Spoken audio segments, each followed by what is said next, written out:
Hello, everyone. Hello, Mary Lou. Hi, how are How you are doing, you? Meghan? I'm okay. I'm pretty tired. I have a lot of people I know in the North Carolina area that got hit by that hurricane, and Oh my heart, no. yeah, my mind and heart have just been really fixating on that. I talked to Jocelyn, our friend today, who is out there. She lives in Asheville. Her carpentry studio is gone. Yeah, it's really bad. It's like apocalyptic what's happening. And there's really not very much like mainstream coverage of just how bad it is. Like whole towns are gone. Oh my God. Yeah, Jocelyn was saying, I mean, the stories going around of like just bodies on the ground, bodies in the river. A woman had to give birth on the roof of a house during a flood. The hospitals have no water. Like there's no running water. There's no electricity. So they have generators, but no water. So they're telling people not to come. If at all possible, don't come to the hospital with your injuries. Only come if it's really bad. Someone here says they're from Western North Carolina. I'm wondering, Mark, how you have internet. How's everything going? So, I just feel like I can't stop thinking about it. I can't stop thinking about it. But things are good in Albuquerque. So it's like feeling some, yeah. Anyway, it's just a total freaking disaster. I hadn't realized that I knew anyone there. I didn't Yeah. connect that Jocelyn was there. Yeah. Allison Gray was there too. She got out. She's evacuated out of the area. And I think she witnessed deaths on her way down off the mountain. Like it's so bad. It's Jesus. so bad what's happening. What a horrible nightmare. Mm-hmm. Yeah, it is. It's I don't even know what to crazy. say about it. Well, it's just nuts because North Carolina is not on, like Western North Carolina is not on the coast. It's in the mountains. It is usually like where the hurricanes go to die because they hit the mountains. But that Okay. hurricane was so big and so huge and moving so fast, it just dumped the Gulf of Mexico on Western North Carolina and just destroyed. The parts of the interstate are destroyed. Many roads are gone. Whole towns are gone. What a nightmare. I've never Mhm. been to North Carolina before. Mm. But yeah, I don't even know what to say about it. It's just awful. Mm. I am back in Mexico. How's that going?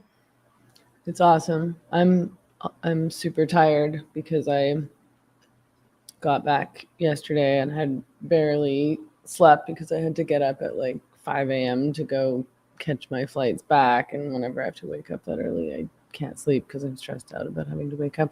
I And know, then right? it's just not like I don't wake up in the morning. I don't set alarms. I just, go to sleep and I wake up when I wake up. So whenever it's like I have to set an alarm and be up at a certain time, I eat early. It's very stressful and I just don't sleep at all. So Mm-hmm.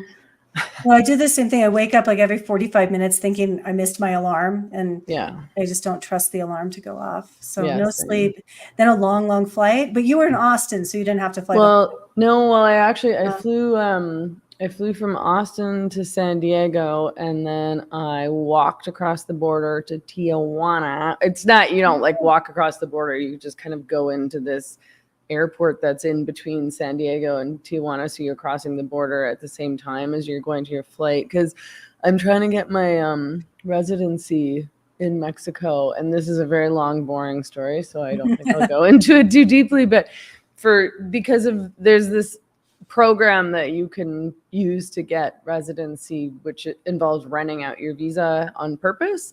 mm, And if you fly directly into PVR, into Puerto Vallarta, which is obviously where I usually fly into, they are automatically giving everybody a 6-month visa every time you go in. So I needed like a 7-day visa so that I could get back to town and run it out and then get my residency so that I mm, could go through a shorter line at the airport, and then I don't have to leave if I don't want to. I do leave often. I mm. usually am flying out to the States or sometimes Canada like once a month, but if things keep getting worse, then maybe I don't want to leave, and so I can stay here. So I had to walk. For some reason, you can do that at the Tijuana border, but not at PV anymore. So I had this really long. Adelita and I had a bit of a long travel, so we flew from Austin to San Diego, and then we walked across to Tijuana, and then we flew from Tijuana to PV, and then we arrived in town very tired and very happy to be here, and then we went out and drank 100 margaritas. So nice. In celebration. Nice. Did you get a drink in Tijuana too, or did you just go like straight to the airport from how did that? You just the Tijuana airport is not very nice, so I kind of just no, and it was early too. It was 8 a.m. or something like that when it was at the airport, and so I just drank 8 shots of espresso. But I did drink. I usually drink on the plane. They have on the Mexican Airlines. They have these versions of Carajillo. A Carajillo. Have you had a Carajillo? It's the most delicious drink on the planet. I can't believe I didn't make you have one when you were in Sayulita. Need to have one the next time I come. What is it? It's espresso and then this kind of sweet, fruity alcohol that I never remember what it's called, but let me just look it up. Anyway, it's delicious. And they do, it's Liquor 43 is what it's called. And they have these little mini versions on planes, so I usually get those. So I'm quite tired. I still haven't got up on my sleep from and I hadn't slept barely for days. I had this horrible journey getting from Vancouver. I had to go to Vancouver and then go back to the island and fly out of Victoria and yada, yada, yada. So I just have had no sleep in days, but I'm so happy to be home. I'm so happy to be back in my little house and in my little town. And I hope that I don't have to leave for a while. Although I am going to Hereticon at the end of October. So if anyone is watching is going, please let me know. I don't know. Wow. Where is it this year? It's in Miami. It's at the same place. And last time I went, it was amazing. It was just such an amazing experience. And I'm going to be doing a debate about pornography. So that should be interesting. I have to plan my arguments beyond it's disgusting.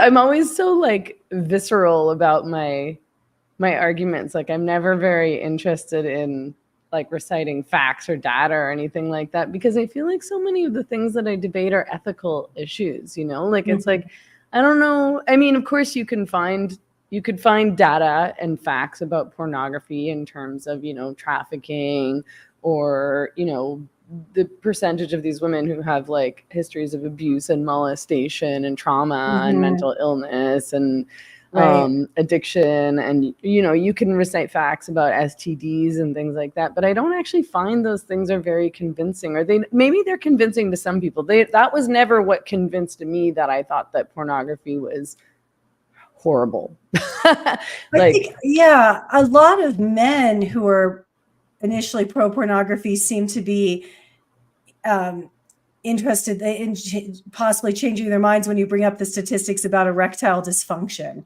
Find that interesting that porn, there are studies that show that regular porn use in men leads to sexual dysfunction. And that is more compelling to them than the fact that these women are being raped on stage. A lot of these women are not there in, consensually, or most of them are there through coercion, at least economic coercion, many more than that,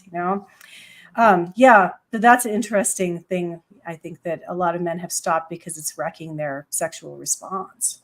Yeah, I mean, I'm glad that there's something convincing them to rethink pornography.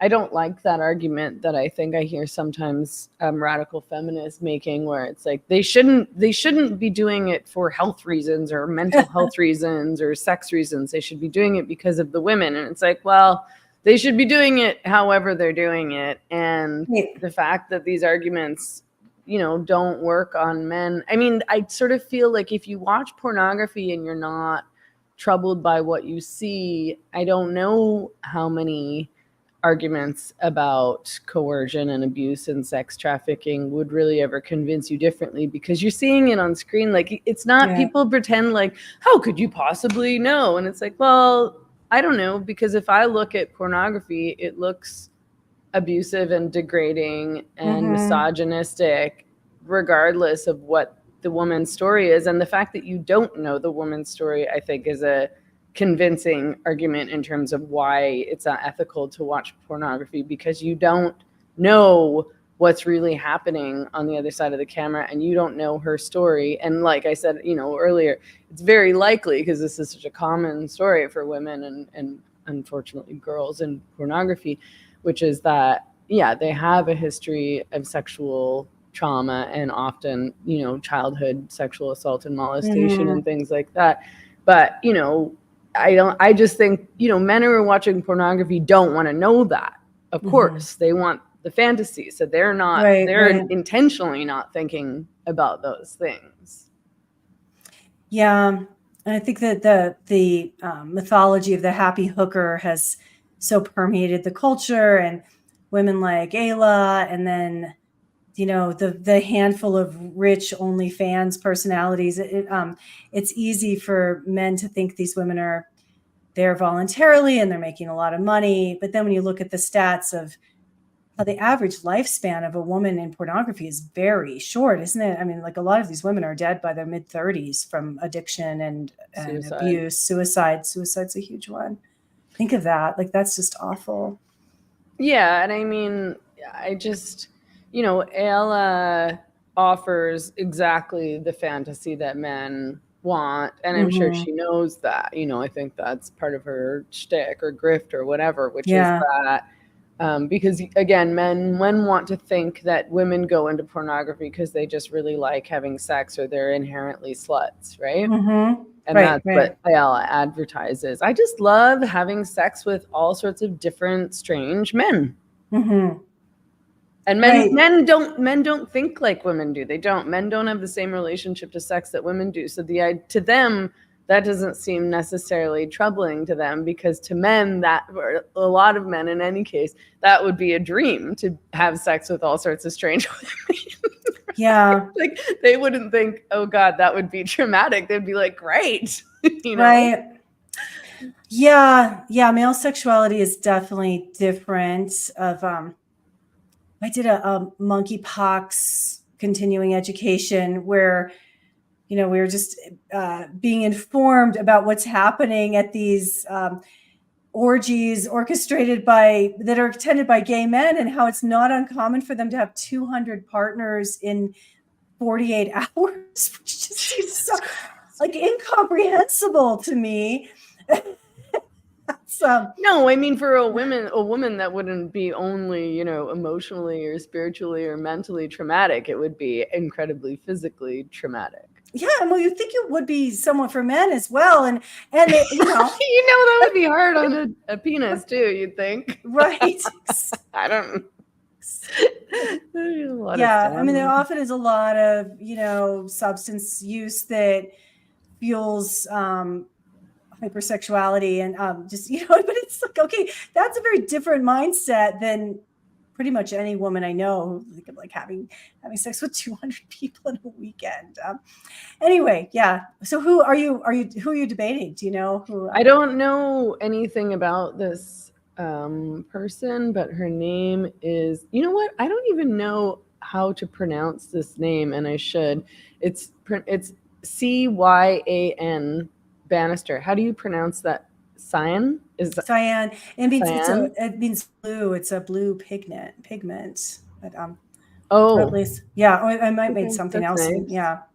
You don't know anything about her? Is she in the? No, I know. I'm gonna have to look into her, but yeah, I think she was involved in some apps and things like that. Maybe there's one app I think she may have been involved with or launched or something like that. An app called Zivity. I think she's into make love, not porn. I have to look into her more, but I get the impression she's probably a we can do porn ethically kind of person. Interesting. And so, yeah, so I don't have an opinion on her as of yet. But yeah, those kinds of debates are always, sometimes they're fun. I mean, often they're kind of fun, but I don't know. I can't really not. I can't make an objective argument about pornography, because to me, it's such a horrific industry. I've actually been reading this new book on pornography that Layla Mickelwade has published, who went after Pornhub. Right. Layla Mickelwade, Yeah. So she's written a book. I'm trying to get her on the podcast, but we haven't managed to schedule something yet. So she wrote a book about her whole story and experience of going after Pornhub, which she did quite successfully. Like, she got credit card companies to cancel them, which is quite a feat. Yeah. Her Twitter documenting the abuse she's finding on Pornhub was just nightmarish to just see what she was exposing. I bet her book is pretty riveting. Yeah, and horrific. Yeah. There's just the amount of trafficking and child exploitation on the site is there's so much of it, and you can't even track it all because there's so much of it, and because what would happen is that there would be like a girl in one of the videos, and she would contact Pornhub and be like, this is me and I'm being raped. This is me at 14 or something like that. And they were often videos and girls from outside of North America. I think a lot of them were from Asia, and a lot of them, some of them were from Mexico and places like that. And sometimes they would take them down and then they would pop right back up again. And they just couldn't get rid of them. But, Pornhub just didn't care. They just did not care, because obviously it makes the money. The more streams, the more downloads, the more people on there, they're making money through advertising, right? So all these advertising companies are complicit also. Layla Mickelwade would contact these companies and be like, your ad is on this video of rape. These companies are just, they're so unethical, and so that alone, that's the biggest, or it was the biggest in any case. I don't know if it still is. I kind of think it still is, porn streaming site around. And so when men tell me, oh, well, I don't want that kind of stuff, I just watch regular porn, I'm like, this is regular porn. This is what most men are watching. These videos were watched by millions of people. Like, what are you talking about? You're such it's such a lie. Like, oh, I only watch the good, men will say, I only watch amateur. What is that? I only watch amateur porn. It's not amateur. I mean, somebody's getting paid here. What are you talking? What does that mean? Like, I guess what they mean is voluntary, and to me, it's like, people will ask, like, under what circumstances could it ever be ethical, or would you allow for it? I think my answer is just, if a couple wants to film themselves having sex and put it on the internet, okay. You can't make money off of it, though. Like, I think that it's if anybody's getting paid or anybody's making money, it's going to be the exploitative version of the industry. It's going to be an industry, like, I can't stop somebody from personally wanting to film themselves doing whatever they want to do and showing it to other people. Like, okay, then it would be voluntary. Okay, you want it to really be voluntary? That can be the rule. Nobody can make money off of it. And then we can, it's still, I'm sure still horrible things would happen. Horrible things happen in this world, and people are depraved. Men are depraved. Horrible things happen, but we don't have to defend them or celebrate them or economically encourage them. So I'm wondering, sounds like you're going to be debating someone who understands there's an issue in the porn industry at large and is trying to make better porn.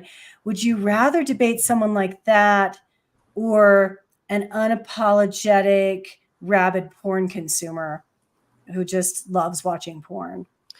Can you say that again, the first part? Would you rather debate someone, like it sounds like you're going to be debating, who is understands that there are problems in the porn industry at large, but is trying to make better porn, versus debating an unapologetic mass porn consumer? Oh, that's a tough question, actually. Sorry, I got distracted because Richard Haver in the live chat just gifted 5 channel memberships. So if people would like to become channel members, you get access to all of the video versions of my interviews that I don't make public. Thank you, Richard.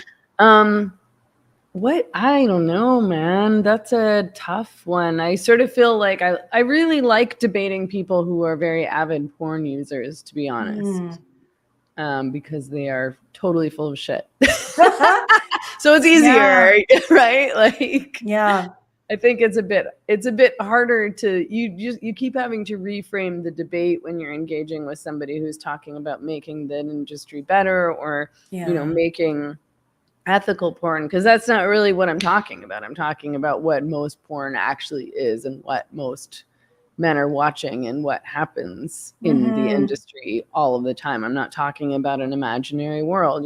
This is, it's not, sure, have that conversation. Maybe it would be an interesting thing to theorize about, but it's not the reality. So who cares? It's like talking about, communism. That's not real communism. But if we did real communism, it would be so great. And it's like, but that's not what's happening. And that's not what happens. So we have to talk about reality.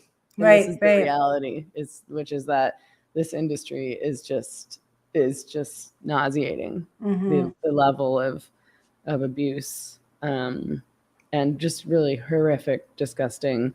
I even just reading Layla Mickelwait's book, and she had to see a lot of these videos, right? And even just reading the descriptions is so hard. I could vomit, Yeah.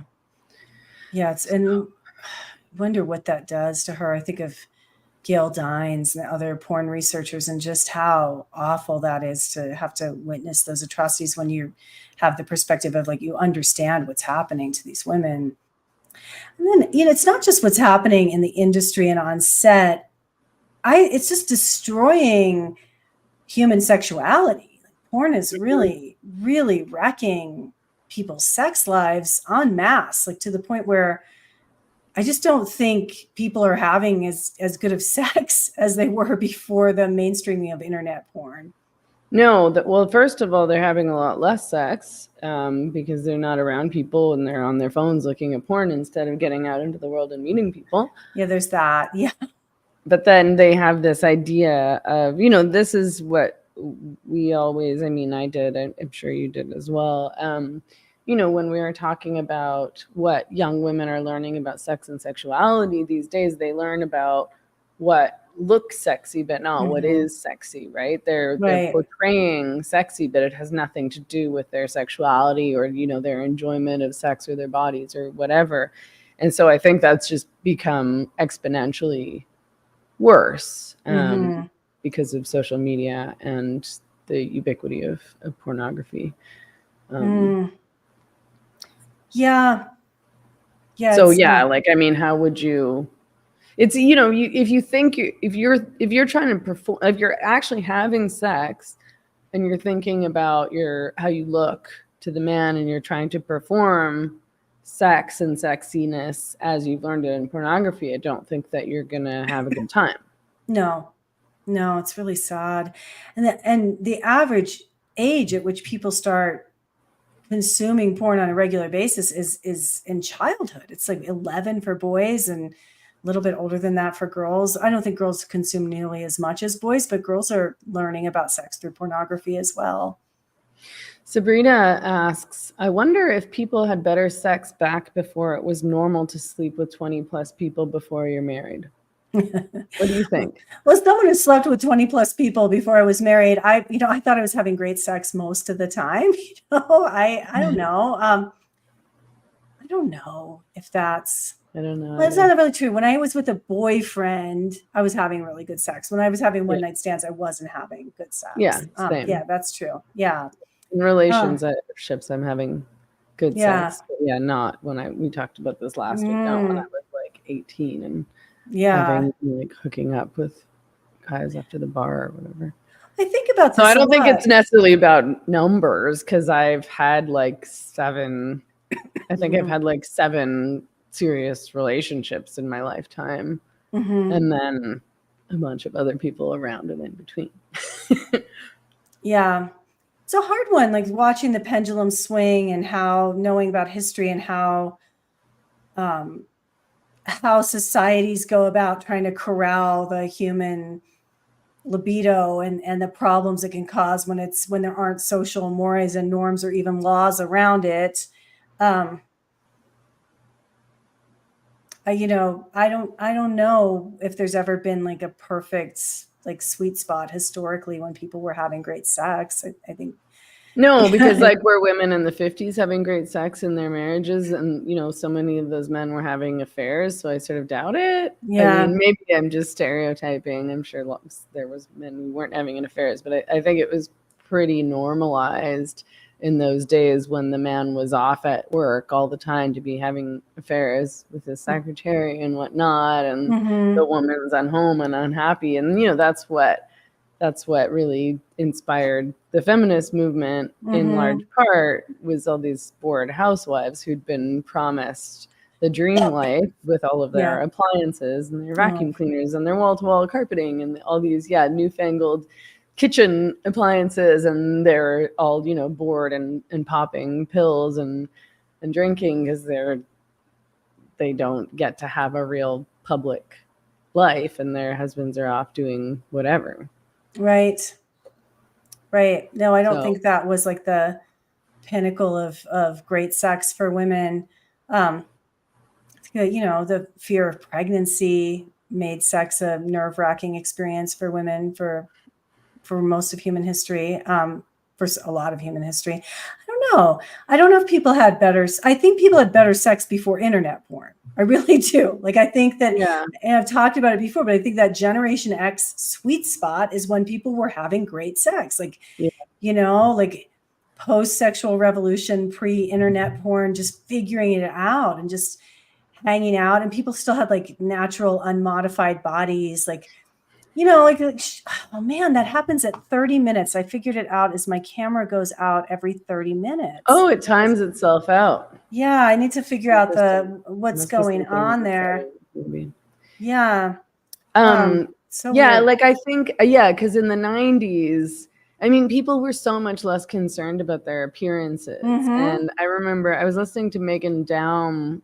I think she was in her, I can't remember which episode. It was a while ago. She was in her live stream that she does with Sarah Hayter, I think. And she was talking about how, she was like, we used to meet, like people would be attracted to each other for intellectual reasons. And I think Sarah kind of didn't believe her. And Meghan, because Meghan is also of Generation X. She's a little bit older than I am.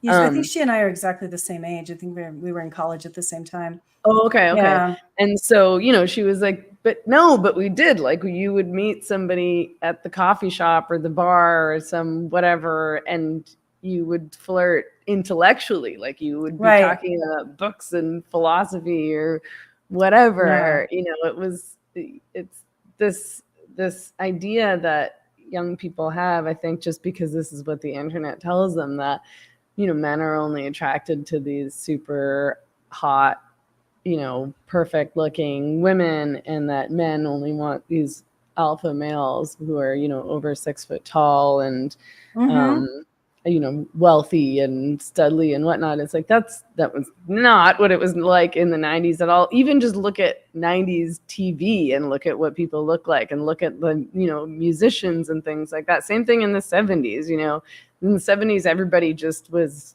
normal looking. Right. And people were obviously fucking all of the time, you know, the Right. porn culture and this, you know, Botox and fillers and butt Totally. implants and fake boobs and just every little thing to make yourself look perfect, you know, look like a Kardashian essentially isn't making anybody's sex life better. It's not, you know, it's people are not doing, it's so ironic, right? Because that stuff Exactly. is all supposedly about attracting the opposite sex. It's really, really sad. That's fascinating that Sarah Hayter didn't believe that, like, or couldn't conceptualize that. I mean, And I don't want to, you know, speak on her behalf because I know yeah, it was so long ago that I listened to this, so I'm sort of yeah. vaguely but yeah, I think Meghan was like, no, like I you know, kind of trying to convince her of this because she's younger.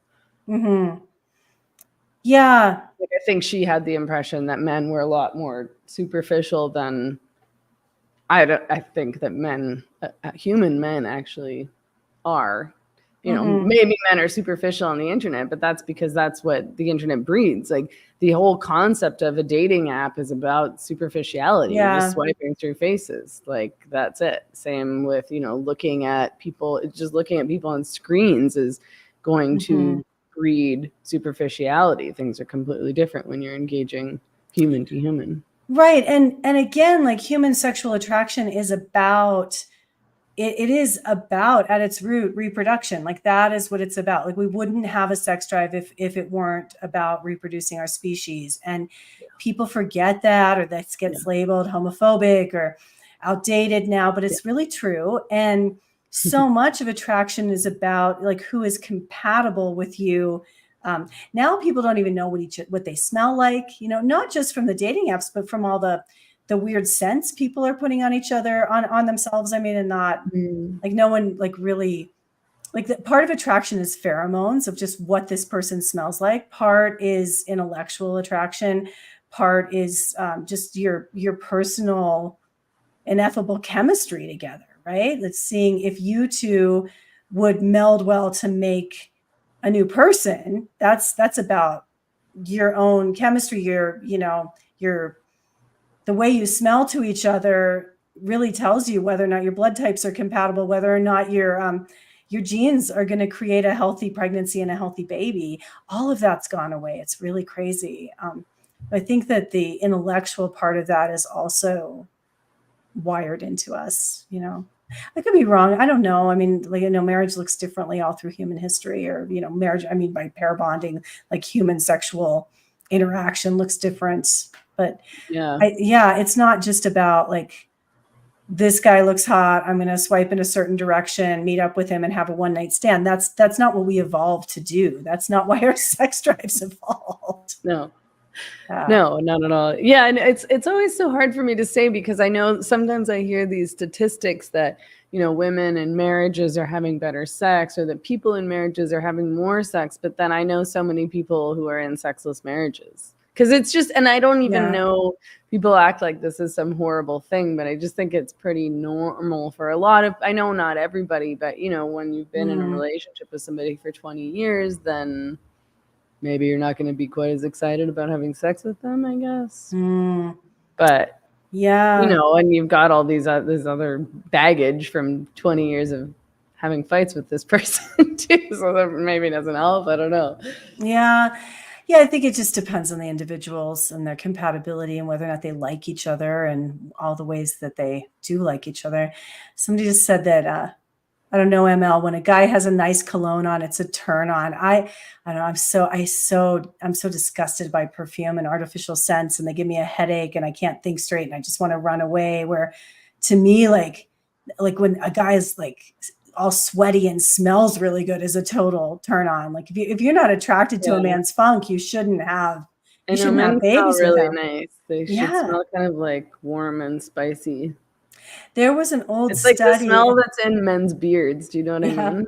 Yeah, that Like it's like how their faces smell. you should be attracted It to smells nice. your partner's funk. Like, that's a sign you're biologically compatible. There actually was an old study on that there's a condition in pregnancy called preeclampsia that used to be called toxemia, where women get really sick at the end of pregnancy. Their blood pressure goes up, their livers start to fail, they're rejecting the pregnancy. It's like they're allergic to the pregnancy and they have to deliver, or they're going to die. And women who were repulsed by the scent of their partner's body odor were astronomically more likely to develop that during pregnancy than women who liked the way their partner's armpits smelled. Interesting. Which makes sense, right? I mean, it's like, Right. if you're repulsed by this guy's You smell, shouldn't be having a baby with them. exactly. Your body's rejecting it. That's so interesting. Right. This like completely biological, primal thing. Tracy in the comments says, long-term marriage here, we simply don't talk about our sex life. It's delightful and has gotten better year upon year. Well, that's so nice. That is really makes nice. me happy. Yeah, I know quite a lot of people who are not really having sex in their marriages. I know, it's sad to me. That's really sad to me. But I also know people who like aren't that interested in sex after a certain part of their life. And I don't know if that's normal or not, but if they're compatible in that, maybe they can have a nice marriage, you know? It's probably has so, yeah, I think you're right I think it has so much to do with whether or not they like each other and respect each other and get along with each other. Because I think, like the people who aren't having sex in their relationships, maybe, are having other issues as well. I wouldn't be able to stay in a marriage if I weren't having good sex. Like, I just feel like it's like the glue that holds you together, especially men and women are so different and socially different. And like, it really is, to me, like this marital glue that like bonds you and keeps you together. But other people might have different things that keep them with their partner. I was reading that article about Tiger Reed, who is detransitioning and going back to Roxanne Reed. And because I was reading her article, I clicked back through and read the article by Jamie Reed, her partner or wife. I think they're married. I think they're married. Yeah. And which I had never read initially when it was published at the Free Press, about her blowing the whistle on what was happening with all the transitioning of youth. And one of the more upsetting parts of that piece was when she talked about the impact of there was a young woman who had transitioned or was attempting to transition to be a man. So she was on testosterone, and she was really upset because she was bleeding from her vagina and it wouldn't stop. She was bleeding through her pad, bleeding through her clothes, bleeding through her towel. So they sent her to the hospital. They sent her to an emergency, and it turned out that she had sex, and her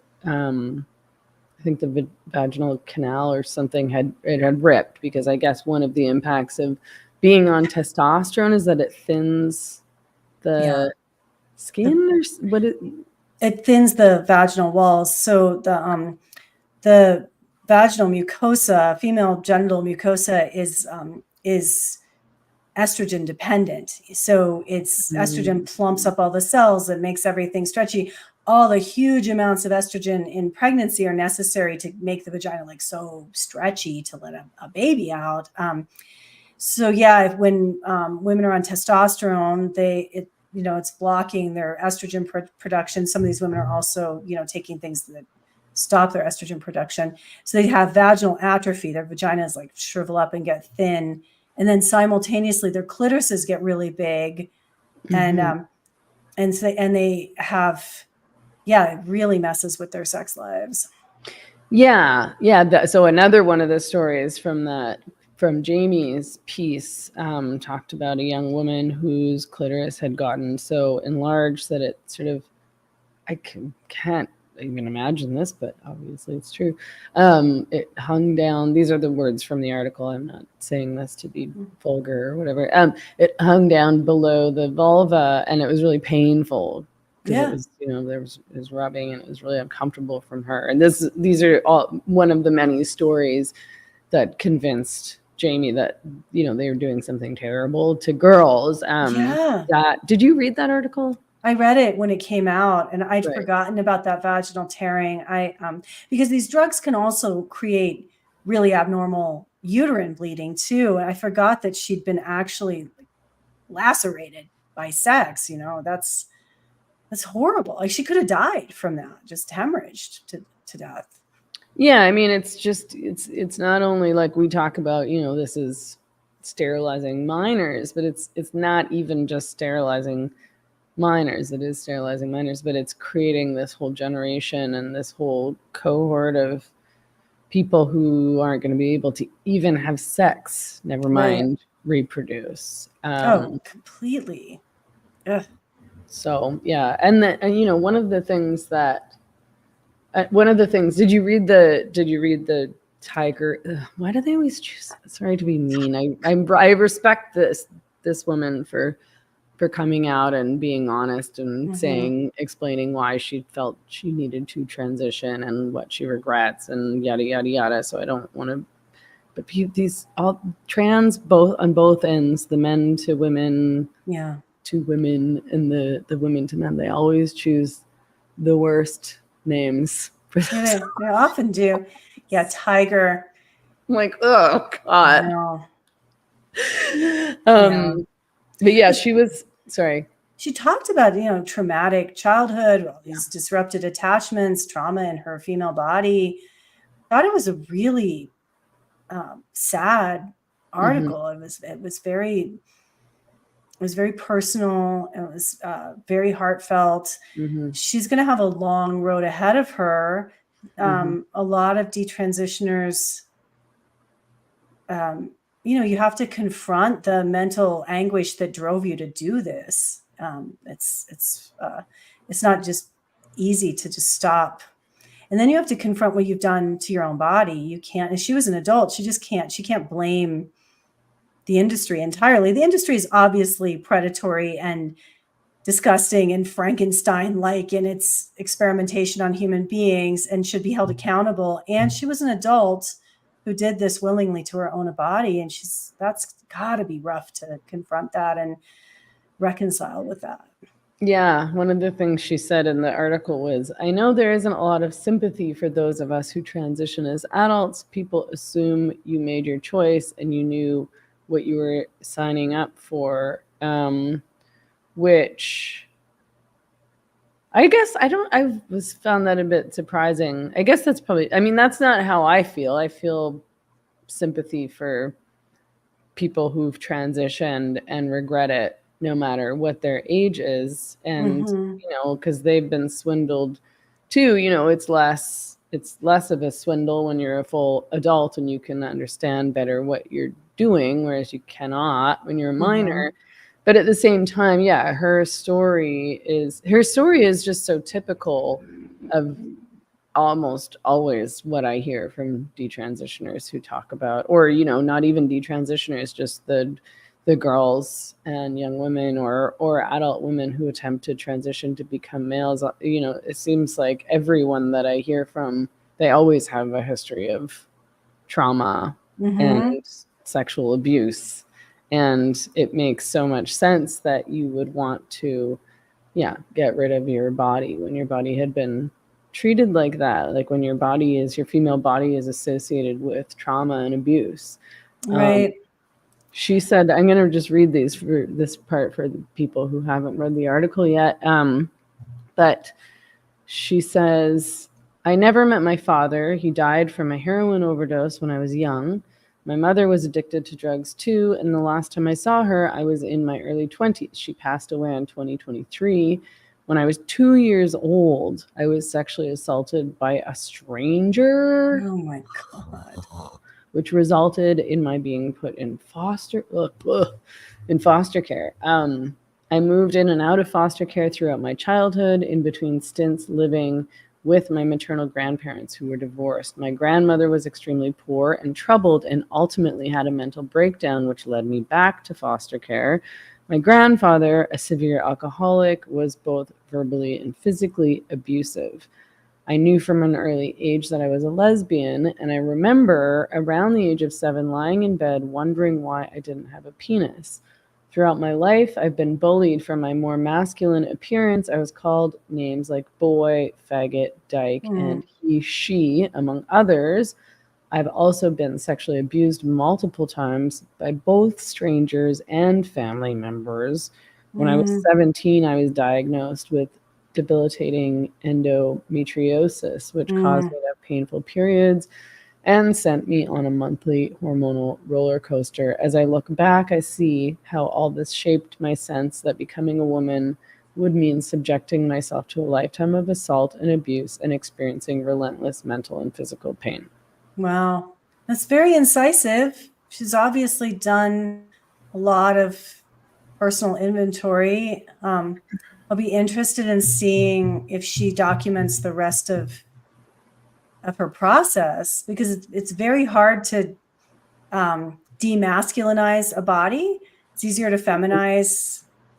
It's easier to masculinize a female body than to feminize a male body. And, and you can't put organs back on. You can't, I wonder how this will be for her. Yeah, she's just saying that she was thinking about getting, I guess, breast implants. I think she called it breast reconstructive surgery or something like that. But, she's aware that there's obviously a lot that she can't undo. The other thing that I found interesting, which, it seems obvious, but I don't think it has always been obvious to me, and maybe not even now. But she said, before I transitioned, I was someone who cried often. When I was sad, angry, or joyful, I couldn't hold back tears. But one of the earliest effects of testosterone was losing the ability to cry. The testosterone replaced my tears with a rage that would come out of nowhere. I'm embarrassed now to think about how my spurts of anger hurt those around me. I don't know if I really knew that men cried less because of testosterone. Yeah, that you hear that a lot, of just the emotional blunting. And I don't think we can generalize things about men based on the experiences of women taking cross-sex hormones first. I think that that gets done a lot, and I don't think it's the same thing. That sort of thinking comes from that same belief that, like, what Mary Harrington calls the meat Lego matrix, that we can be whatever we want, we can change our bodies up, there is no innate male or female. But yes, when you give women testosterone, you often get emotional blunting, and you get increased anger and rage. And from male behavior, it does appear they cry less, and they are more likely to punch holes in walls. And that probably very much has to do with testosterone. I think I cry pretty easily, not excessively. I almost started crying at the airport recently, and I also almost started crying at the ferry terminal because I missed my ferry. And I was just so tired and stressed out, and I was like, I had an appointment, and I just was like, and then I also at the airport at Tijuana, I got there with Adelita and the lady. This happens at Mexican airlines are the absolute worst. Sorry to change the subject. We'll get to this in just a minute, but they're the worst. Every time I fly Mexican, I avoid it if I can. You can't if you're flying within Mexico, of course. But every time there's some kind of chaos, and it's just an invented rule that wasn't there last time, and you're like, well, but this was, and so I got there with Adelita, and the lady looks at the carrier and goes, oh no, that we can't take her in that carrier. And it's like, we've just been on like 6 flights in this carrier. And I also checked with the person who made the carrier, and I check with the airline ahead of time. So these kinds of, no, sorry. It was like, I was like, no, it is fine. It's fine. We've been on like, it is fine. She's like, no. And I was like, almost started crying. And she's like, you can go through, like, basically go through immigration and security and all that, and go up to the desk upstairs where you check in your bag, and you can see if they'll let you, but I think they'll say no. I think they'll make you buy a new carrier. And it's just like, and I was on the verge of just sneaking her on the plane because I knew that nobody would notice, because sorry, but these airlines. I'm not, I love Mexico. I love Mexicans. Love almost everything about it, but their airlines are chaos and nobody has any idea. And I was like, it's this backpack that's also a carrier, and she's got a blanket, and nobody ever sees her. And every once in a while, somebody will spot her and be like, is there a dog in there? So I was like, if I just bring her in my backpack and put her, and she's quiet, she doesn't like bark or whine. I was like, I could just bring her on and I guarantee no one will notice, but I was a bit nervous about that. But in any case, so I got upstairs, I checked in my bag. I said to the woman at the desk, and I was like, oh, like, my must go with that. And she just sort of glanced down at the bag and was like, okay, and gave me a boarding pass. And they didn't even look at her health certificate, which, cost me, this is why I had to take this ferry to Vancouver and back. And it was incredibly stressful to pay $200 to go to the vet to get her this health certificate so that she can fly to Mexico. They're supposed to check all their vaccines, and they're supposed to check she didn't ask for any papers. She didn't even look at the carrier. She didn't even, for all she knew, I could have had, like a freaking raccoon in there. I was like, okay, this is crazy. Anyway, sorry for the long derail. But I don't crying. even know why. So I almost, those are the two. Anyway, I feel like, although I remember I went through this period when I was a teenager, and it felt like I couldn't cry, and I would want to, and I just couldn't do it. And it lasted years. And I eventually got over it as an adult, I think. But there was a period of time when I was in high school, I recalled not being able to cry. And I found it really frustrating and upsetting almost. Yeah, I'm not a good crier. It's much easier for me to get really angry or anxious than crying. It's really hard for me to cry. I usually I have to like prime the pump. Like I have to like watch a weepy movie or something to have a really good cry. Or I used to pay a therapist to like just go and like get a catharsis. I always cry at the therapist. So the second I start talking, I just cry the whole time. Totally. I think, I have stuff in my history that I think is why I've never been a good crier. And I think that, I honestly think, this is so crazy and almost like people would think it's almost Freudian, but I think physiologically I've never been a good crier because I didn't see I was kept in a little plastic box the first 3 days of my life. And I think I just learned really quickly the futility of crying. Like I just was like, no one's coming, no one's going to hold you. Like, I think it just like was this jaded little baby that like, you're on your own, kid. Like no one's going to come when you cry. And I'm still like that little baby, like crying, like doesn't get you any comfort or anything. So I've always been a bad crier. It's quite embarrassing to be a crier. Like I don't want to start crying. I've cried at the airport numerous times. You think always at the Mexican Airlines. Yeah. Would you like sob cry, or is it just like a little bit? No, I don't sob. I just like my eyes start watering and like tears start flowing, like, because I'm trying not to. I'm not trying to have a pity party, but it's like something really, it's like a stressful, like, fuck, like, what am I going to do situation? That's the crying. I can't watch any animal things happy or sad because I'll for sure cry. Yeah. No, I kind of envy women who are good at crying, and I also often get really annoyed at them. So this like thing of, it's hard for me whenever we're in a serious place and people are crying. Like if something serious needs to be dealt with, it's like there is a mean piece of me that's like, stop crying, suck it up. But I also am envious of women who are good at crying because I can't help it. Like if I'm crying, it's against my will for sure. I'd rather not be, I think. Yeah. But yeah. I wish I were a little better at it. Yeah. Anyway, so you're back in Mexico. Yeah. And you got you're going to get your residency. That's exciting. So you don't get thrown in the gulag for your hate speech, right? That's I don't want to have to go back to Canada, that's for sure. And I don't know where America is going. I think it also depends a little bit on the election. Although,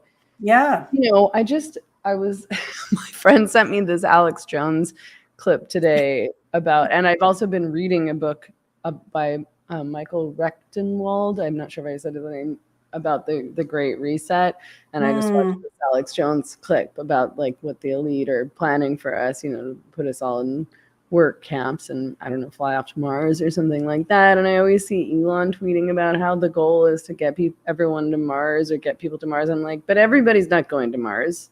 Just no, I'm not sure any. People. Well, Like, I don't know if they can. I don't want to go to Mars. That sounds like, who the fuck, what kind of crazy person wants to live on Mars in like a bubble?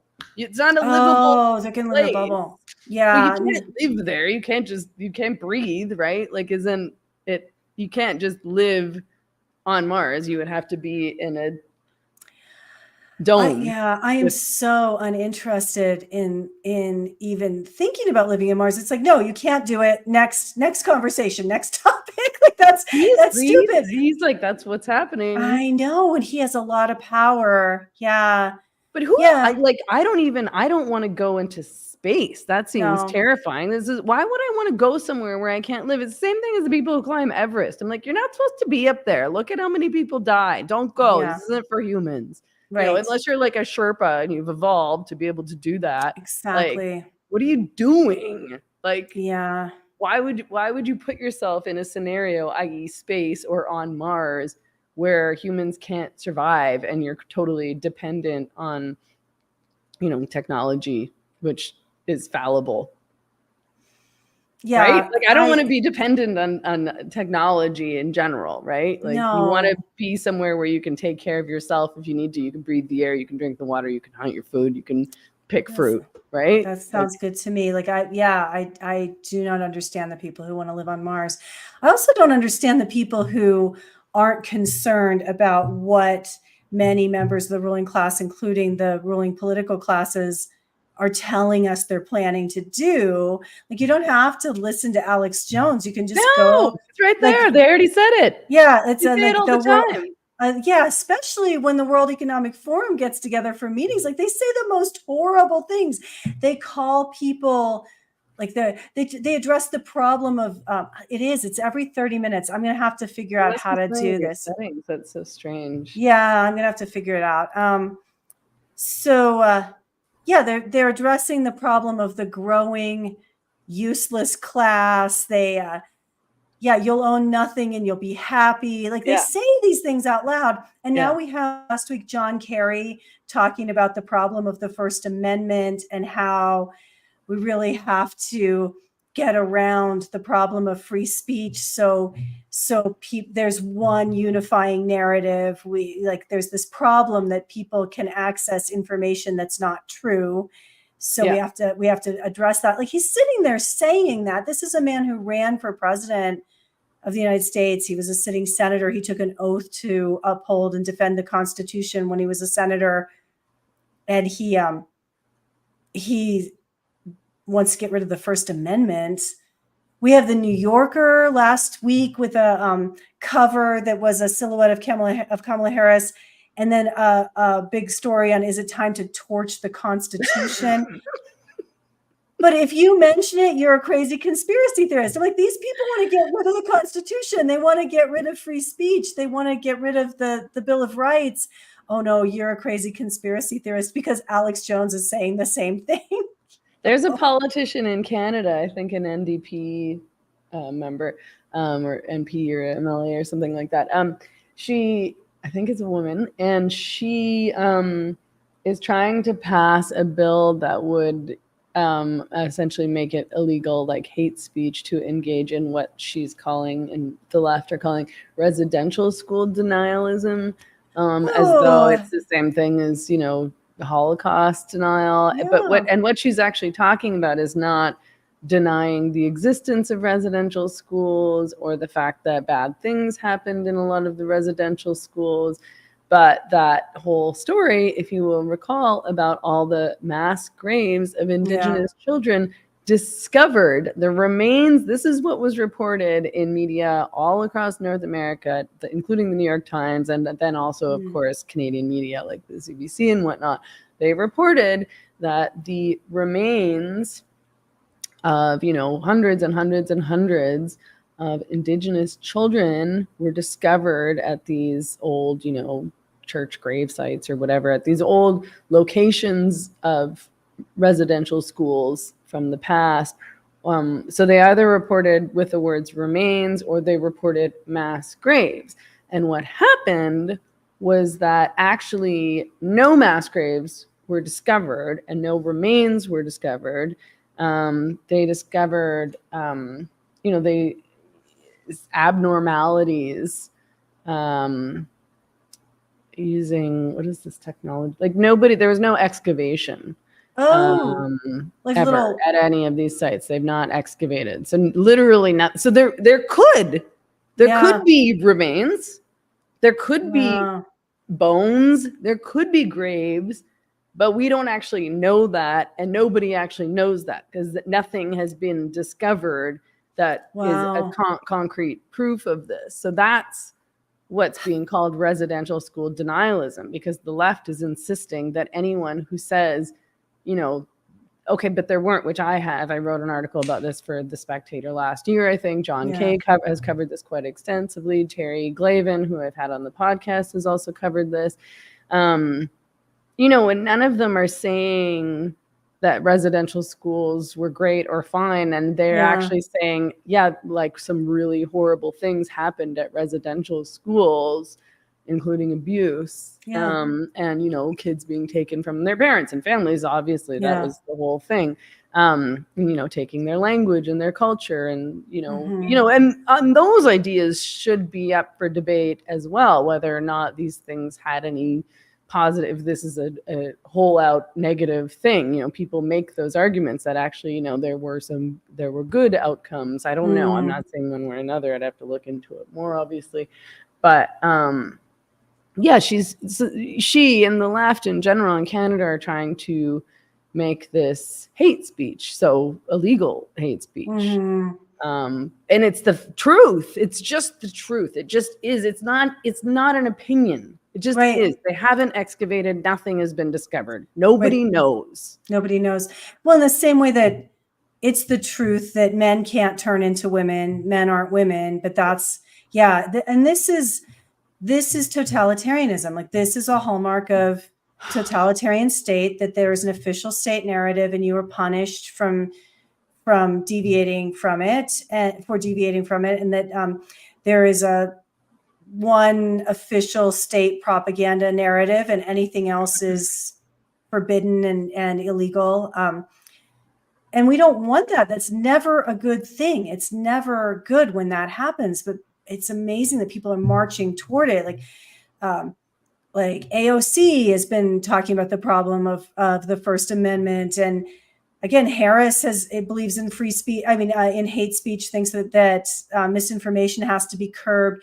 The Biden administration says they have the right to censor Americans because it's part of managing the cognitive infrastructure of the country. And the Supreme Court just agreed with that. They said that wasn't illegal in the Missouri versus Biden or Murphy versus Missouri case. Tim Walz during the debate yelling out, "I'm only talking about hate speech," when JD Vance last night was saying, these people are trying to get rid of free speech in our country. And he's like, "I'm only talking about hate speech." In the United States, we have a First Amendment. The Supreme Court has ruled again and again and again, there is no legal concept of hate speech. We have free speech. You cannot use your speech to call for specific violence against other people. We have slander laws. We have libel laws. We do have some limits on speech, but there's no such thing as hate speech. Because say whatever you want. Because it's always going to be an opinion, because you're allowed to say I hate something also, but for the most part, what's viewed as hateful is in the eye of the observer. Things that other people find hateful, I don't find offensive at all, or but it's like you're allowed to be offensive, like. So I just want to. So this. It's the NDP's Leah Gazin. She's an NDP MP in Winnipeg. So she's tabled a bill to end residential school denialism. And if passed, the bill would add to the criminal code the offense of willfully promoting hatred against Indigenous people by so you're not it's not even, you're not literally promoting hatred. This is how she's defining. This is so manipulative and creepy. This is just how she's defining promoting hatred. So the offense of willfully promoting hatred against Indigenous peoples by condoning, denying, justifying, or downplaying the harm caused by the residential school system. Wow, that's pretty broad. Yeah. I mean, that's just like, it's like, okay, we're not allowed to have this conversation. You're not allowed to talk about reality or facts if they don't fit the correct politicized narrative. That's what's happening. It's so creepy. Right. It is creepy. And we're marching toward it. And, the current Democratic presidential ticket is on record with this agenda of curbing misinformation, getting rid of disinformation, getting rid of hate speech, like the saying that what did Justice Jackson say during the Missouri v. Biden case, that she was just appalled that anyone would think that the First Amendment exists to hamstring the government. But that's exactly why the First Amendment exists, is to hamstring the government from interfering with our inalienable innate rights. Like that, this, right. Such a, it's just, I literally am a descendant of American revolutionaries. I went to college partially on a Daughters of the American Revolution scholarship on my dad's side. I'm just descended from multiple revolutionaries. And I just was reading about the Daughters of the American Revolution, which is this organization of people who take pride in that heritage, that they're now dealing with men trying to join the organization, and they're the TERFs of the DAR are organizing. And I've just been sitting with like my DAR lineage, both with the people coming after the Constitution and the people coming after the DAR. But in my soul, I agree with the founding fathers of this country that our rights are given to us by, we're innate, God. we're born by God, or they're innate, they're inalienable. Okay. We come in with them, like they are part of our existence as beings, and the government can't hamper those innate rights. Like the government doesn't give us rights. The government is not allowed to restrict our rights. That's why we have rights. Yes. So the government can't restrict our rights. Right.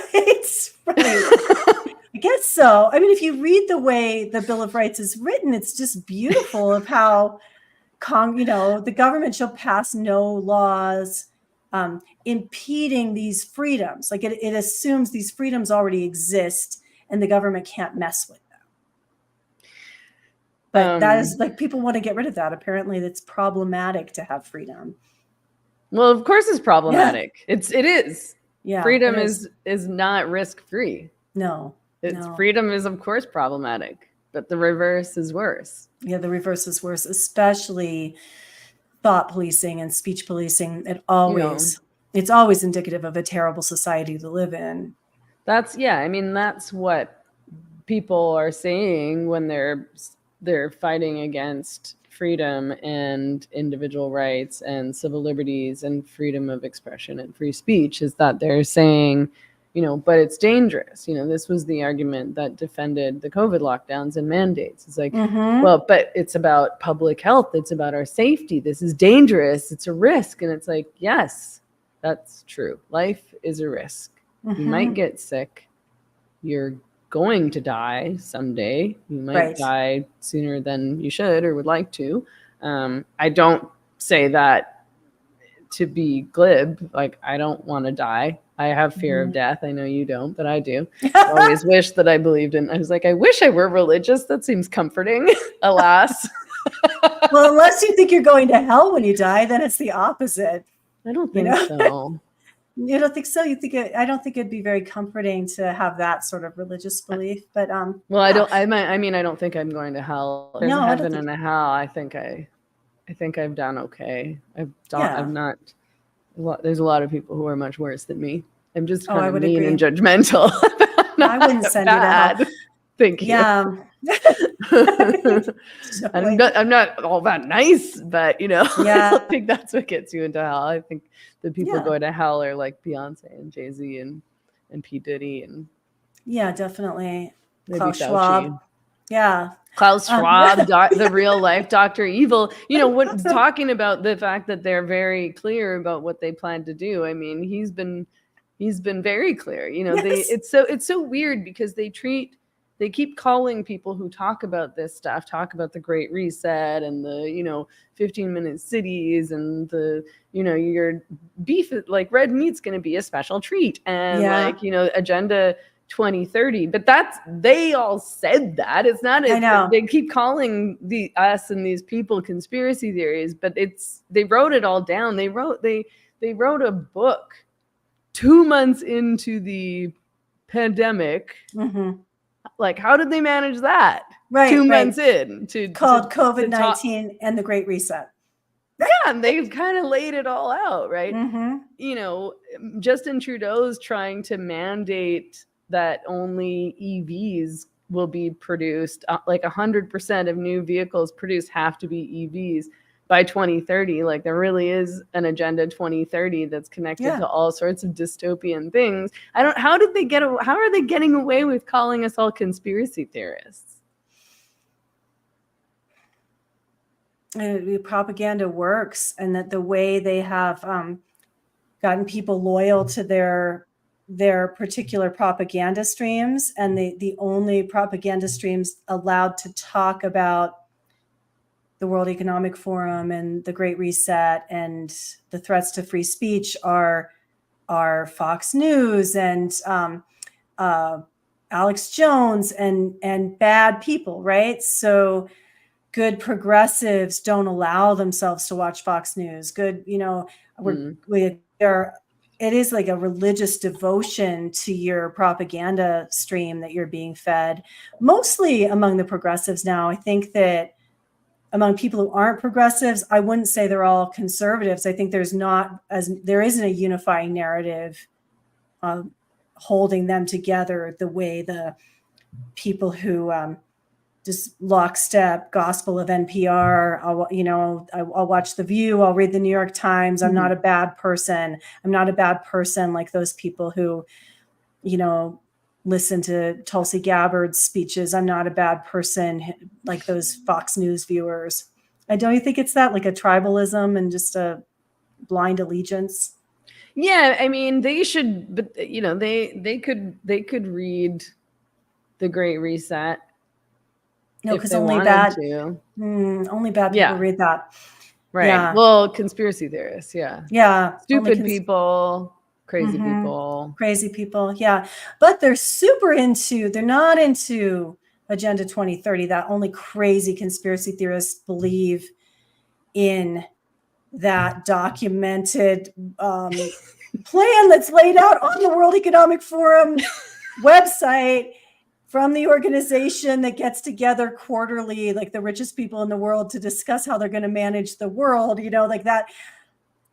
They document everything they say. Only crazy people read that, but they are really, really, really into talking about Project 2025, right? And they're like insane about pointing out this, this plan the Heritage Foundation put out that they say they would like the real life Handmaid's Tale. Exactly. Yeah, they're crazy about that. And that's really, it does exist, and the Heritage Foundation would like to implement that, but it's not official Republican Party policy. It's Heritage Foundation policy, and no one knows how much influence they would have in the next administration if it's a Republican administration. And it's worth talking about, but most of the people who are insanely agitated and keep throwing out the term Project 2025 haven't read it. They've only heard propaganda snippets about it, and they know they hate it because they've been instructed to hate it.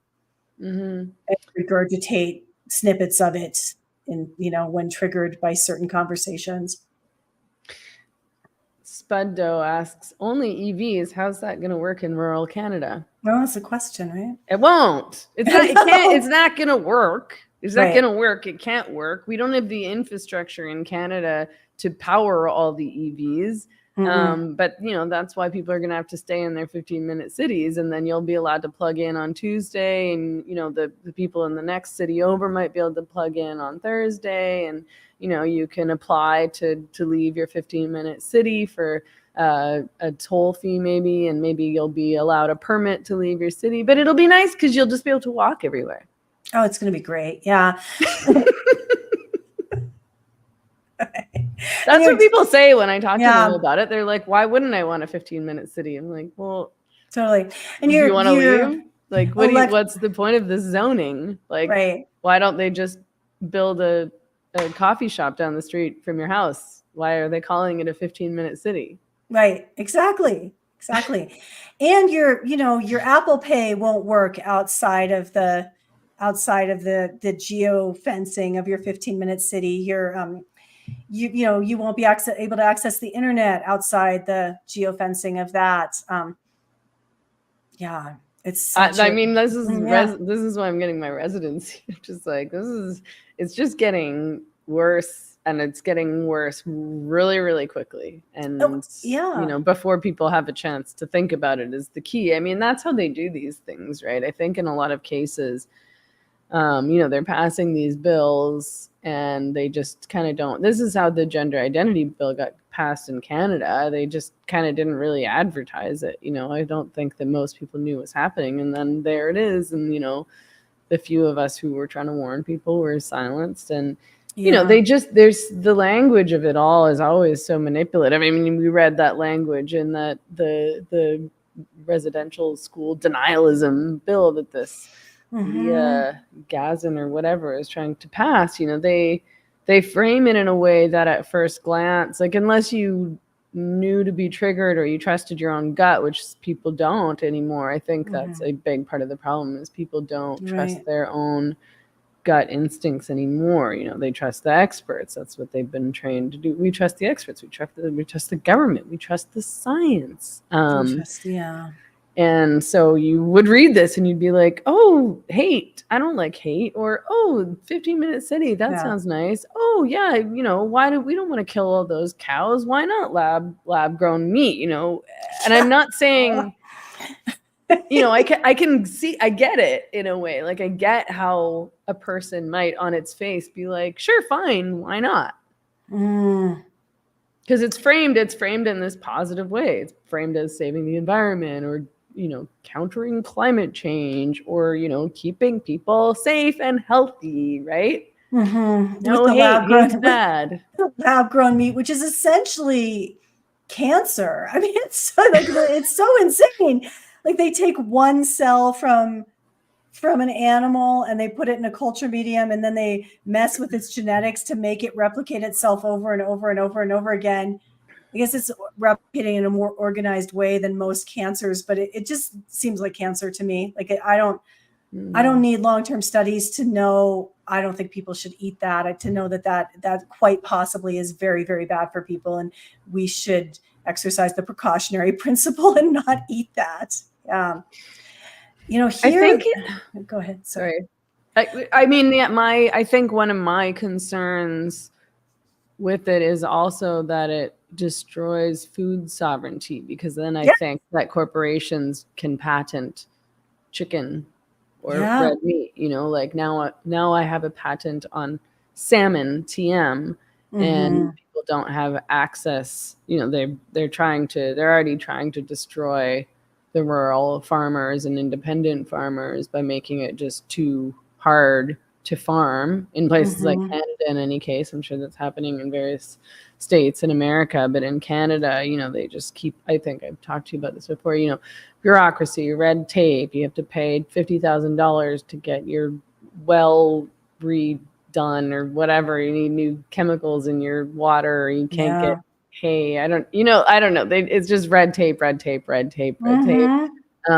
it's already, it's hard enough for farmers to make a living as it is. But and they're flooding all this farmland in BC over on the island for the environment, right? To preserve the land for the wildlife. Farmland that's been there for many, many decades, maybe longer. Right. So, so we won't have access Right. to our own meat and animals and chickens and eggs and milk. So we'll have to depend on corporate meat, which is the lab grown meat that they own the patent to, I think. This is what I'm sorting out in my brain right now. Well, absolutely. I haven't gotten all the way to the end there, but I think that conquering forces always go after food sovereignty, and from the Romans salting the fields and poisoning the wells so people couldn't have food and water sovereignty, to the manifest destiny in the United States and the westward conquering of all the peoples that were in the West, killing off nearly every single buffalo on this continent. They killed like billions, like over a billion buffalo, so people couldn't have that free food source. It's not a new tactic, and this is how it's manifesting in our sci-fi dystopia that we happen to be transported into. I'm like, oh, this is a wild way for it to play out. Everybody loves to talk about The Handmaid's Tale, but really people need to read Margaret Atwood's Oryx and Crake trilogy, because it talks about exactly this, where you had to live in these, you would live in what were called the corp towns owned by the corporations, and life was, or you could live in like the wild pleblands, and like everything's genetically modified. People are eating like chicky knobs, which are lab grown meat that are like grown on like a Brussels sprout like thing, and you pull off the little chicken bits off of that. And the kids are eating fish sticks that are 10% real fish if they're like the upper class kids. It's really like a real dystopia, sci-fi, horrible situation that's arising. It's very interesting because Margaret Atwood has Trump derangement syndrome. I know. And thinks that the conservatives are scary. And so she wrote all these books, but then, she sees J.D. Vance and Trump as, as the left does, invested in creating a real life version of The Handmaid's Tale. And she thinks he's like a fascist or something like that, an authoritarian and a would-be dictator. Right. She thinks men can be women as well. Right. She made some very mild comment about, well, maybe, I don't even remember what it was, but something like maybe not rapists, like maybe they should have their woman card revoked. And then she apologized like crazy to the trans mobs for whatever mild, like not even turfy, just like super mild comment back when she thought people were reasonable. But we have to separate the art from the artist, right? So I would never recommend not reading Margaret Atwood's books. She's a wonderful writer. I haven't read any of her books in many, many, many, many years. I don't really read a lot of fiction, I guess, in general, nothing against her, but like, it's just strange that she would write these books and then come to that conclusion. She recently, sorry, go on. It's disheartening for sure. Yeah. Yeah. It's strange. Like it's this cognitive dissonance, and it's sort of, to me, it's like, how it's sort of comparable to like when like Neil Young and Joni Mitchell pulled their music off of Spotify because of Joe Rogan promoting horse paste. And I was like, you guys have fully lost touch with who you were. I mean, it's right. I think, they got too famous and they live in a fantasy land now and they have no idea what's going on in the real world, I think is part of it, right? Right. Or Noam Chomsky saying that the unvaccinated should be locked in their homes and denied access to food. He said that? Yeah, he did. Oh, God. I didn't know that. That was a rough one. Somehow pushed it out of my brain. That and Neil Young, sure. I mean, Neil Young was a major force behind Farm Aid with Willie Nelson of saving small farms, and an anti-GMO activist. And then he becomes this mandatory GMO activists by, like everyone needs to get the jab, get the mRNA jab, and anyone, Joe Rogan should be pulled off the internet he should be silenced forever because he's telling people to question authority around genetic engineering. Yeah, Margaret Atwood recently promoted Carol Off's new book, which is called A Loss for Words, Conversation in the Age of Rage, where she talks about this. So Carol Off was a longtime CBC radio host, and she is the one that she compared me to the Nazis.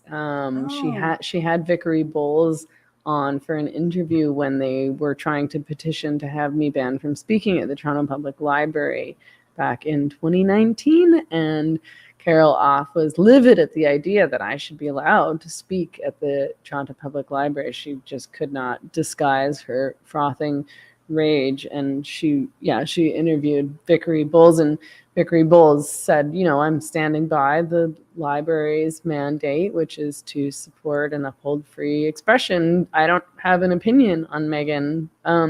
And she was like, but do you think just anybody should be able to speak at the library? Yep. Right.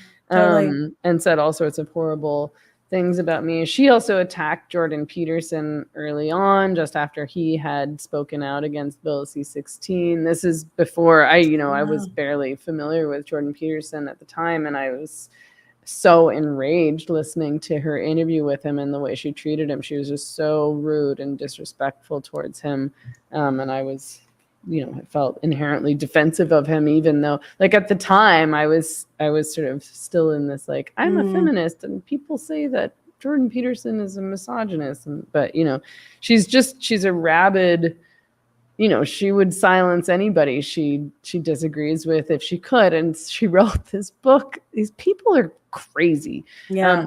She wrote this book, which is about, according to the write-up, it says, this is a description on Penguin Random House. Broadcast journalist Carol Off digs deep into 6 words whose meanings have been distorted and weaponized in recent years, including democracy, freedom, and truth, and asks whether we can reclaim their value. Wow.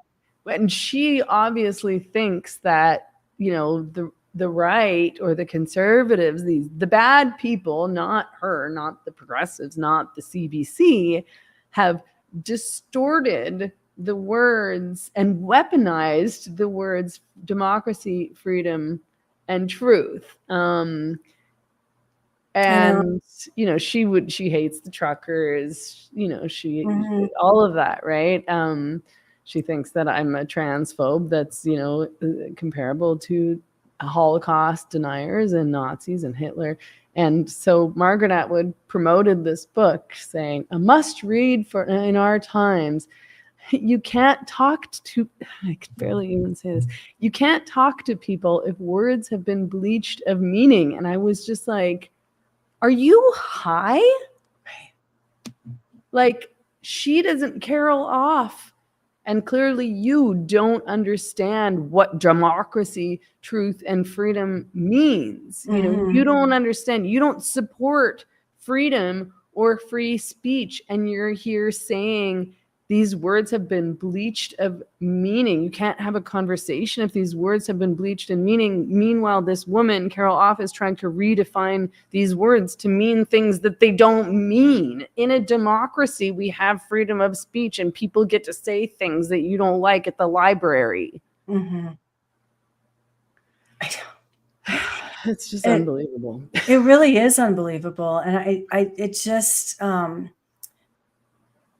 it's like we were saying, it's so crazy that Margaret Atwood has ended up this way when she, I do, as much as I think people should read the Oryx and Crake, the Mad Adam trilogy, The Handmaid's Tale is a really amazing book. And in the fact that she said, I didn't make anything up. Everything in this book is modeled on something that's actually happened historically or is happening now. Like every, Really? yeah. Every single thing in that book already had happened in a totalitarian society somewhere, or in history of the management of women in patriarchy. And she, I mean, it's such an overused word now, but in the systems where men manage women as breeding stock throughout human history, these are all things that have happened. And she was so aware of the dangers of totalitarianism and how it takes root in a society, and what happens when you restrict speech and thought and freedom of movement. And that she fell for the whole COVID psyop, and believe people should have their rights taken away, that she's promoting the restriction of speech is pretty distressing. I don't know how you go from there to here. Yeah, it is distressing, because it's like you're not making very obvious connections, and connections that should be obvious to someone who has these concerns and has written about them extensively. Right. But I think that, okay, so I don't know Carol Off, I'm going to have to read her work, but just the fact that she doesn't think you have a right to speak, right? Because you have the wrong thoughts, and then you express them through your speech, and that's dangerous to her and to others. In another time period, she would have been advocating for you to have your tongue cut out, which really happened. It really did happen in multiple places in the world. Like this isn't a new problem, and it's not a new phenomenon. And now we know exactly who would have been on what side of these atrocities that have happened throughout history. Yeah, I just looked up this interview that Carol Off did with Vickery Bowles, so I'll post it in the live chat for people. But she just, all of her questions are asked with, she's incensed. She asks, "Did you know that Meghan Murphy would be part of this panel before you rented the space?" And Vickery says, "Absolutely, we knew that." It's not even a panel. It was just me doing a talk. I was the only one. I gave a 20-minute talk, and 800 people protested me and tried to shut it down. And then she goes, "You knew that Miss Murphy has argued that trans women should not be allowed into women's locker rooms, bathrooms, or prisons, and that allowing people to self-declare their legal gender will nullify women's rights. You knew all of that?" Yes, we did. Yeah. Totally. Like, it's just, and then it goes on. So she says, "The purpose of this, to look at what does it mean for society, the law, and women." That was the title of my talk. It wasn't an educational session, was it? This is someone who says that these rights should not exist. Is that not the case? And Vickery says, "Well, it's a discussion. It's part of a civil discourse that people are having in the larger community about gender identity." And Carol Off goes, "What is that discussion? What are the two sides of that discussion?" What did Vickery Bowles say to that? "We are a democratic institution, and we are standing up for free speech. That is what I'm standing up for. I'm not getting into a discussion about the two sides of this issue, or the three sides of this issue, or the four sides of this issue." Oh, good for her. Excellent. She's good awesome. for her. Yeah. She's doing her job, but she's awesome. But just, what are the two sides of this discussion? Are you a crazy person? You're a journalist. Right. There are at least two sides to every discussion, or three or four. Like, there can just be there. Of course, there's a discussion. It's a discussion. What other side of this discussion is there that's not my side of the discussion? She literally doesn't think that discussion should be allowed to happen. Right, because she's an authoritarian, and it's like a fundamentalist religious believer, right? That you can't even let your mind conceptualize that there's more than one way to think.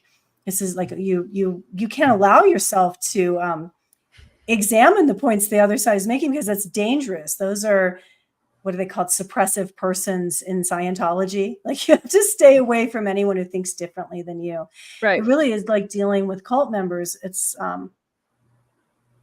what a time we live in. There's so many of them. Like, this is a really hard time. And again, there's no unifying narrative of the people who aren't in that cult, that that mindset. So it's hard to organize to oppose it. And I am going to have to go in a couple minutes, but I do want to say, like, did you see about the female, is it basketball or volleyball players who are standing up to, it's volleyball players standing up to the San Diego State that has the male player, and 3 U.S. college volleyball teams have female volleyball teams have refused to play against San Diego State because they have a male as their star player. So the women are rising up like that. It's really exciting that women are starting to organize and speak up against it. So, to answer Carol Off's question, yes, this is one of the arguments, and there are people, like many people are viewing this as a problem and a threat to women's rights. Okay. So the volleyball, I didn't know that, but that's great. It's so exciting to have 3 separate teams, and their coaches and their schools are standing behind them. Wow, that's awesome. Yeah. Before you go, I just wanted to ask you if you're planning on getting Mark Zuckerberg's new smart glasses that are going to replace phones. Get this. This is what he says. They'll replace phones by 2030. Oh, 2030, Agenda. Yeah. What the fuck is it about 2030? Yeah. Why did they all decide on this? I mean, they obviously did. They all decided on 2030, but I guess that's a conspiracy theory. Yeah. No, I'm not going to get them. I'm going to hold out for Elon Musk's direct port into my head because I want freedom. I really like Mike Solana's tweet. He says, I don't want to wear the glasses. I don't want to live inside the internet. I want technology to help me win my time back in the real world and keep me healthy, fit, and wealthy so I can be a better lover, brother, and son. He had tweeted this video of Mark Zuckerberg, who's now trying to dress like a cool person, which really annoys me because he's not a cool person, and I don't like nerds LARPing as cool people. I'm not falling for it, Mark Zuckerberg. You're a nerd, and that's how it's always going to be. But he says smart glasses are going to become the next major computing platform. And yeah, they will gradually replace phones by 2030, much like mobile devices surpassed computers without fully replacing them. Can you imagine wanting to wear your computer on your face? Like your phone is just on your face? Like why would anybody I want less internet and less phone attachment, and with Mike Solana, like why do you want more? You want I don't have my notifications on my phone because it would drive me insane and I feel harassed by it. You want that here by your eye, like ding, ding, ding, ding, like torture. What are people thinking? I mean, well, a huge percentage of people already spend most of their waking hours looking at their phones. So it's not such a big step from that, unfortunately. I mean, I spend too much time looking at my phone, but I don't want to do that more. No, it's like nauseating. I'm aware of it. Yeah. Just look at my phone less. Yeah. Is Mark Zuckerberg looking less like an android? Like, did he let his human body out, or is he still having his, I have this theory that maybe he's like using some prototype of robot and sending that out, like as his avatar in the real world, like sending that out to testify in Congress or to do interviews, because he looks like Data from, Star Trek: The Next Generation. He just looks so creepy, like an android. Does he still look like that, or is he like now assuming more human form when he's trying to look more human? It seems he's grown larger shoulders and wearing a big shirt to amplify the appearance of shoulders, because I think he's been practicing jiu-jitsu now for some time, so maybe he has actually developed some muscles, and he's let his hair grow out into a more natural curly state, and it looks like he may have like a bit of a 5 o'clock shadow. He's wearing this chain. He's trying to look like a cool human, and it's sort of a bit odd, to be honest. So, yeah. But yeah, I just the willingness and the excitement of some people to advance further into our technocracy and into literally into the internet. I don't want to live in virtual reality. I want to live in the real material world that's unsafe and smelly and loud and uncontrollable. And it's that so many people, and I think it's especially people in privileged places like Canada and in urban centers and things like that, they really think that they can control the world around them and that they can have everything as they like, and are incensed and offended at the idea that they can't. Or like I tweeted recently that something about we should allow dogs into grocery stores, because it's like we should allow dogs everywhere, and people are like, I don't want a dog in my grocery store. A dog shouldn't be allowed at a restaurant. I'm like, okay, you've obviously never left Canada. Like, you think it's normal that no animals or dogs are allowed into these human spaces, and that's not normal in all sorts of different places in the world. You just have been in Canada for too long, and you're like, that's crazy, Megan. I'm like, no, you're crazy, because where I live, there's dogs everywhere, and it's great. And sometimes it's a bit messy and chaotic, because that's the world. The world is a bit messy and chaotic, and you can't control everything to your liking. Well, that sounds like hate speech. Dangerous in any case. Dangerous. Okay, I will let you go. It's so good to see you. Thanks everyone for tuning in. Don't forget to like and subscribe. If you're watching on YouTube, please support the channel. I really appreciate it. Sign up for a channel membership. And I am at meganmurphy.ca if you're looking for a Team Turf t-shirt. You can go to meganmurphy.ca and click the shop tab, or just subscribe to my Substack. I very much appreciate subscribers. It's how I survive and maintain my freedom and free speech and my ability to say hateful things, like, engage in all this hate speech that we've been doing over the past 2 hours, and share conspiracy theories and things like that. And Mary Lou is at enchantedfamilymedicine.com if you're looking for witchery. And also on Substack at Mary Lou Singleton. And you're still doing your How I Healed podcast with Jocelyn? Well, Jocelyn doesn't have power right now because she's in Asheville. How? Yeah. And may not have power for a month is what they're saying. So we're on hiatus.